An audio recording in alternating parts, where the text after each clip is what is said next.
ये आकाशवाणी है। प्रस्तुत है कार्यक्रम न्यू इंडिया समाचार।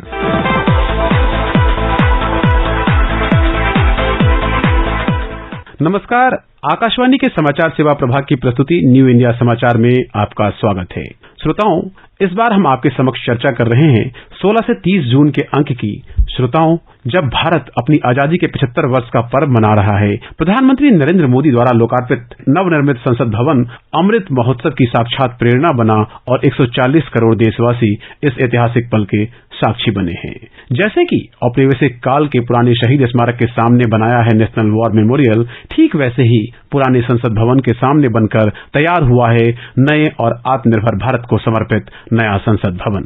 भारत आज प्रफुल्लित भी है, भविष्य के लिए प्रेरित भी है और राष्ट्र के गौरवगान से गर्वित भी है, क्योंकि अमृत काल में नवनिर्मित अब हमारा संसद भवन है।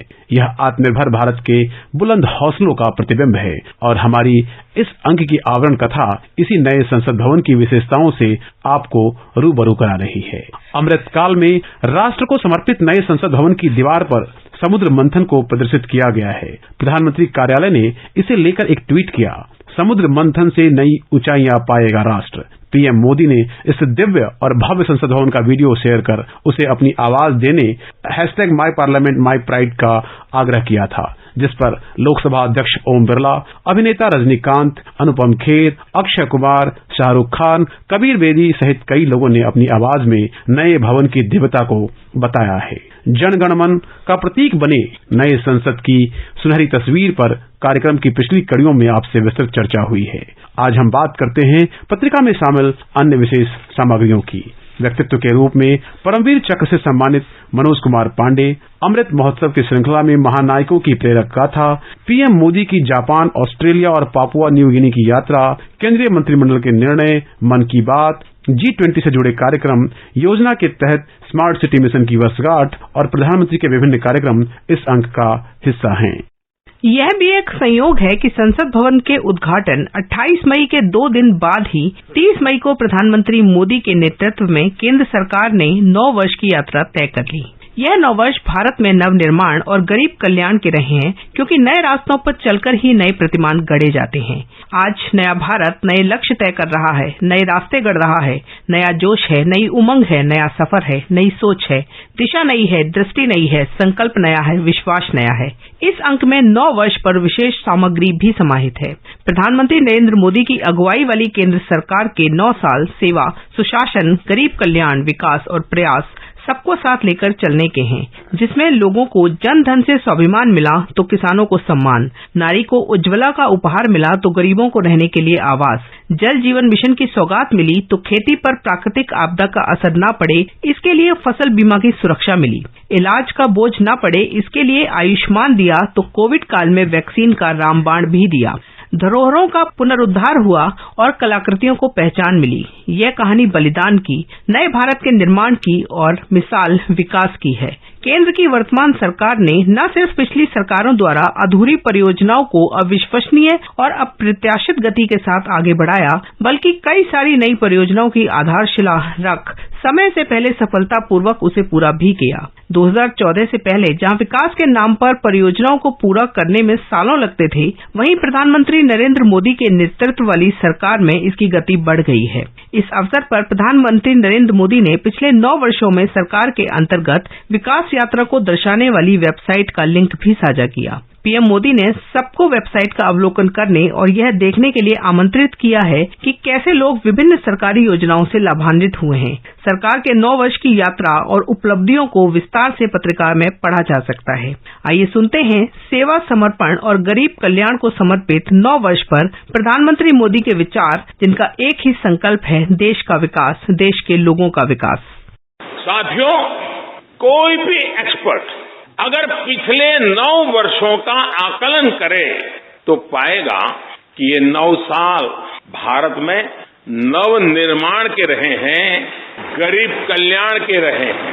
आज हमें संसद की नई इमारत के निर्माण का गर्व है, तो मुझे पिछले 9 साल में गरीबों के 4 करोड़ घर बनने का भी संतोष है। आज जब हम इस भव्य इमारत को देखकर अपना सर ऊंचा कर रहे हैं, तो मुझे पिछले 9 साल में बने 11 करोड़ शौचालयों का भी संतोष है, जिन्होंने महिलाओं की गरिमा की रक्षा की, उनका स्वर ऊंचा कर दिया। आज जब हम इस संसद भवन में सुविधाओं की बात कर रहे हैं तो मुझे संतोष है कि पिछले 9 साल में हमने गांवों को जोड़ने के लिए 4 लाख किलोमीटर से भी ज्यादा सड़कों का निर्माण किया। आज जब हम इस इको फ्रेंडली इमारत को देखकर खुश है तो मुझे संतोष है कि हमने पानी की एक एक बूंद बचाने के लिए 50,000 से ज्यादा अमृत सरोवरों का निर्माण किया है। आज जब हम इस नए संसद भवन की लोकसभा और राज्यसभा को देखकर उत्सव मना रहे हैं तो मुझे संतोष है कि हमने देश में 30,000 से ज्यादा नए पंचायत भवन भी बनाए हैं। यानी पंचायत भवन से लेकर संसद भवन तक हमारी निष्ठा एक ही है, हमारी प्रेरणा एक रही, देश का विकास, देश के लोगों का विकास। फ्लैगशिप योजना के तहत स्मार्ट सिटी मिशन के 8 वर्ष को पत्रिका में शामिल किया गया है। नया भारत अपने शहरों को स्मार्ट, आधुनिक बनाकर आगे बढ़ रहा है। 2014 के बाद देश में परिणाम उन्मुख और एकीकृत शहरी विकास नीति बनी। 5 स्तंभों पर आधारित इस नीति में शहर के गवर्नेंस को सुधारने का बीड़ा केंद्र सरकार ने उठाया। E governance, smart city mission, integrated command and control centre और सीसीटीवी नेटवर्क में से शहरी प्रशासन सुधारने की कड़ी में 25 जून 2015 को स्मार्ट सिटी मिशन की शुरुआत की गई। विकास का जो रास्ता विकसित भारत के विराट लक्ष्य को पूरा करने के लिए राष्ट्र ने चुना है, उसमें सुविधा भी है और संवेदना भी है। शहरी इंफ्रास्ट्रक्चर में भी कई योजनाओं के अंतर्गत बदलाव किए गए हैं। अमृत मिशन, रेरा, कानून, मेट्रो रेल का विशाल नेटवर्क, इलेक्ट्रिक बस, सुरक्षा की तकनीक आधारित मॉनिटरिंग से शहरों के इंफ्रास्ट्रक्चर और वातावरण में बदलाव देखने को मिला है। इसी बीच स्मार्ट सिटी मिशन के तहत जो काम हो रहे हैं उससे भी सुविधाएं बढ़ रही हैं, आने जाने के साधन बेहतर हो रहे हैं। स्मार्ट सिटी मिशन के तहत 22 शहर जिसमें आगरा, वाराणसी, रांची, भोपाल, इंदौर, उदयपुर, पुणे, पिंपरी चिंचवाड़, अहमदाबाद, सूरत, चेन्नई, काकीनाड़, कोयम्बटूर, इरोड, भुवनेश्वर, सलेम, विशाखापट्टनम, वेल्लोर, मदुरई, अमरावती, तिरुचिरापल्ली और तंजावुर शामिल है। इन शहरों ने स्मार्ट सिटी मिशन के करीब करीब सभी मापदंडों को पूरा किया है। बाकी 78 चुने हुए शहरों को ज्यादा सिटीजन फ्रेंडली और टिकाऊ बनाने के लिए मिशन के तहत परियोजनाओं पर काम चल रहा है। उम्मीद की जा रही है कि वो शहर भी जल्द मानक पूरे करेंगे। इस मिशन की भी पूरी जानकारी आपको पत्रिका में मिलेगी। सहकारी समितियों की ताकत का इस्तेमाल उन्हें सफल और जीवंत संस्थान बनाने में करने का आह्वान प्रधानमंत्री नरेंद्र मोदी ने किया है, ताकि सहकार से समृद्धि की परिकल्पना को साकार किया जा सके। उसी को ध्यान में रखकर केंद्रीय मंत्रिमंडल ने सहकारिता के क्षेत्र में विश्व की सबसे बड़ी अन्न भंडारण योजना के लिए अंतर मंत्रालयी समिति और सशक्तिकरण को मंजूरी दी है। वहीं किसानों के हित में खाद की खुदरा कीमतों में बढ़ोतरी रोकने वाले फैसले लिए गए हैं। साथ ही शहरी भारत में स्थिरता पर जोर देने के लिए सरकार ने सिटीज 2.0 को भी मंजूरी दी। कैबिनेट के इन सभी फैसलों की जानकारी पत्रिका में समाहित है। वहीं पिछले 9 वर्षों में भारत में खेलों के एक नए युग की नई शुरुआत हुई है, जो न केवल भारत को खेलों में एक बड़ी शक्ति बनाने बल्कि खेलों के माध्यम से समाज को सशक्त बनाने का भी युग है। केंद्र सरकार की नीतियों की वजह से खेल को अब एक आकर्षक पेशे के रूप में देखा जा रहा है। खेलो इंडिया इसमें बड़ी भूमिका निभा रही है। इसी कड़ी में 25 मई को प्रधानमंत्री नरेंद्र मोदी ने खेलो इंडिया यूनिवर्सिटी गेम्स 2023 की शुरुआत की। खेलो इंडिया यूनिवर्सिटी गेम्स के 3रे संस्करण में 4,750 एथलीटों ने भाग लिया। प्रतियोगिता वाराणसी, गोरखपुर, लखनऊ और गौतम बुद्ध नगर में आयोजित की गई, जिसमें 200 से अधिक विश्वविद्यालयों के 4,750 से अधिक एथलीटों ने 21 तरह की खेल प्रतिस्पर्धाओं में भाग लिया। खेलो इंडिया यूनिवर्सिटी गेम्स का शुभंकर जीतू यूपी के राजकीय पशु बारासिंगा को बनाया गया। इन खेलों का आयोजन 25 मई से 30 जून तक किया गया।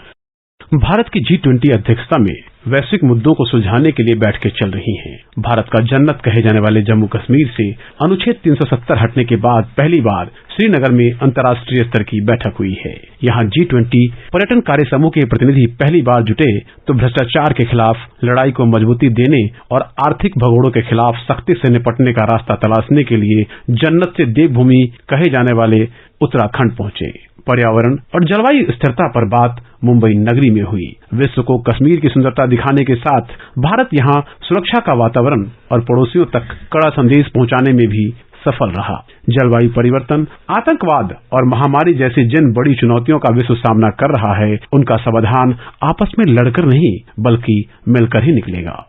ऐसे ही समाधान को लेकर G20 के पर्यटन कार्य समूह के प्रतिनिधियों की तीसरी बैठक कश्मीर के श्रीनगर में हुई। भारत ने आर्थिक अपराधियों को देश के बाहर भागने से रोकने और उदार कानून वाले मित्र देशों से उनके शरण लेने को प्रतिबंधित करने के लिए निर्णायक कदम उठाए हैं। बैंक खाते में नकद सहायता भुगतान सहित डिजिटल लेन देन को बढ़ावा देने से आर्थिक अपराधों को रोकने में काफी हद तक सफलता मिली है। आर्थिक अपराधियों के खिलाफ भारत की इन्हीं वचनबद्धताओं को भ्रष्टाचार विरोधी कार्य समूह की दूसरी बैठक में दोहराया गया, जो उत्तराखंड में हुई।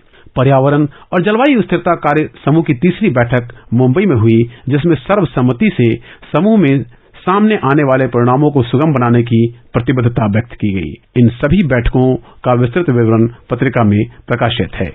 विकास को गति देने के लिए सरकार का जोर इंफ्रास्ट्रक्चर, कनेक्टिविटी और जीवन की सुगमता पर है। ऐसे में एक के बाद एक वंदे भारत ट्रेन का शुभारंभ और मोबाइल कनेक्टिविटी बढ़ाकर पहाड़ी क्षेत्रों का भी जीवन सुगम बनाया जा रहा है। प्रधानमंत्री नरेंद्र मोदी ने 25 मई को देहरादून से दिल्ली के आनंद विहार टर्मिनल तक चलने वाली उत्तराखंड की पहली वंदे भारत ट्रेन को हरी झंडी दिखाई। साथ ही उत्तराखंड में रेलवे के संपूर्ण विद्युतीकरण रेल लाइन खंडों का भी लोकार्पण किया। इसके अलावा पूर्वोत्तर राज्यों के विकास की कड़ी में प्रधानमंत्री नरेंद्र मोदी ने 29 मई को असम की पहली वंदे भारत एक्सप्रेस को हरी झंडी दिखाकर रवाना किया। गुवाहाटी को न्यू जलपाईगुड़ी से जोड़ने वाली यह ट्रेन इन दो स्थानों को जोड़ने वाली वर्तमान की सबसे तेज ट्रेन की तुलना में यह ट्रेन लगभग 1 घंटे की बचत करेगी। इसी क्रम में प्रधानमंत्री नरेंद्र मोदी ने ओडिशा को वंदे भारत एक्सप्रेस ट्रेन की सौगात दी तो 8,000 करोड़ रुपए से अधिक की रेल परियोजनाओं का उद्घाटन किया और आधारशिला रखी। ओडिशा और पश्चिम बंगाल को स्वदेश निर्मित पहली वंदे भारत ट्रेन मिली।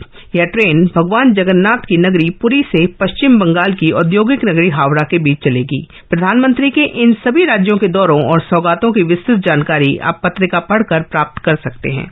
अलग अलग समय में विदेशी धरती पर पिछले कुछ वर्षों में प्रधानमंत्री नरेंद्र मोदी को संबंधित राष्ट्राध्यक्षों और वहां के नागरिकों की ओर से जो सम्मान मिला है, वह केवल पीएम मोदी या भारत का नहीं बल्कि देश के 140 करोड़ लोगों का सम्मान है। पीएम मोदी की 19 से 24 मई तक की विदेश यात्रा में जो दृश्य दिखा, उससे न सिर्फ देश का मजबूत लोकतंत्र विश्व ने देखा बल्कि कई अन्य देशों को इससे प्रेरणा भी मिली। इस विदेश यात्रा के दौरान एक बार फिर से मजबूत और सशक्त होते भारत को विश्व बिरादरी ने देखा।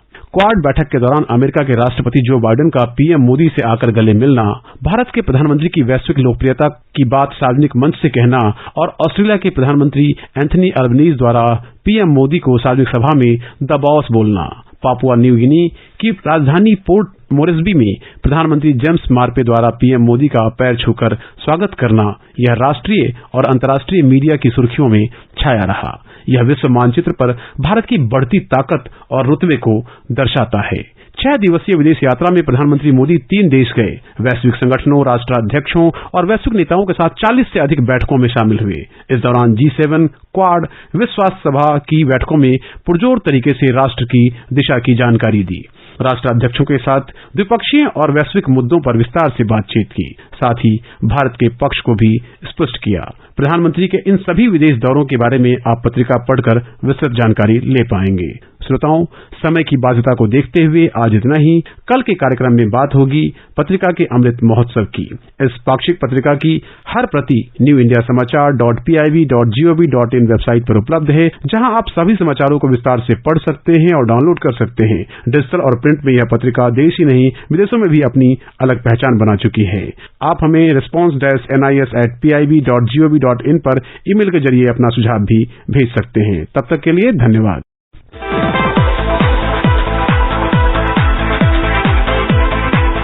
अभी आप सुन रहे थे कार्यक्रम न्यू इंडिया समाचार, जिसे प्रस्तुत कर रहे थे संतोष कुमार और नलिनी शर्मा। ये कार्यक्रम आकाशवाणी के समाचार सेवा प्रभाग द्वारा प्रस्तुत किया गया।